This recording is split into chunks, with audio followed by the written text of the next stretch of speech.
Ito na mga idol, unang banat mula kay Bud Arateles Boxing. Sinabi nga po niya na matagal na nga raw pinapaikot ang iba sa atin sa mga nagdunong-dunungan sa boxing. Na ang ibig sabihin nga po ni Bud Arateles Boxing mga idol, marami kasi sa atin ang naniniwala na kapag hindi mandatory o number 1 contender ang isang boksingero ay hindi ito mapapalaban ng isang title shot, which is may punto nga naman mga idol. Pero ang katotohanan nga daw, lalong-lalo na sa katulad ni Cuadro Alas na dating 3 Division World Champion, hindi na nga raw ito kinakailangan pang magiging mandatory para makalaban ang isang champion.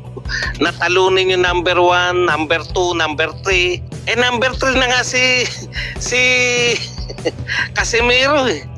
Ibig po ba sabihin lahat kinakailangan labanan muna si Casimiro bago sila mapalaban ng championship? Hindi po totoo yan.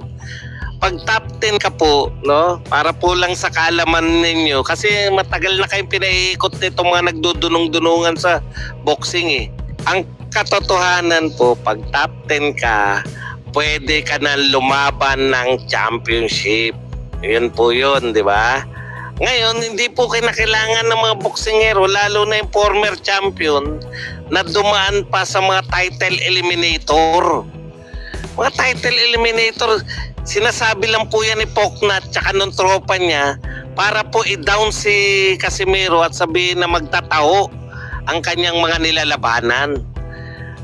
Naroon po kayo sa linya na magtataho ang nilalabanan ni Casimiro eh. Alam niyo po, sa totoo lang, kung titignan niyo yung mga nilabanan ni Pacquiao, sasabihin niyo mga magtataho pag hindi champion? Hindi naman po lahat ng laban ni Pacquiao championship eh.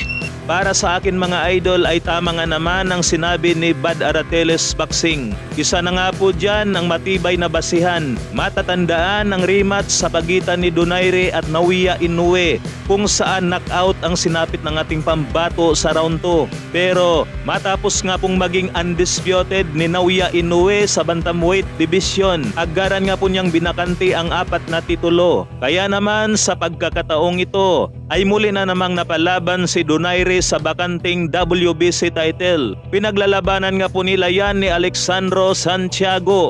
Yun nga lang mga idol, nakuha ang panalo ni Santiago by unanimous decision. Isa pa nga pong patunay na hindi kinakailangang pumila ng matagal ang katulad ni Casimiro na dating 3 Division World Champion. Na ito nga pong si Kate one-time Thurman mga idol. Huli nga po niyang nakalaban si Mario Barrios na may halos 2 taon na ang nakalipas. Pero ngayon nga pong March 30 mga idol ay mapapalaban nitong si Kate Thurman sa WBO Super Welterweight Champion na si Tim Shu. Di na nga po kinakailangan pang pumila ang katulad ni Thurman na dating champion. Kaya naman ay tama nga po ang paliwanag ni Bud Arateles Boxing, lalong-lalo na kay Cuadro Alas Janariel Casimiro.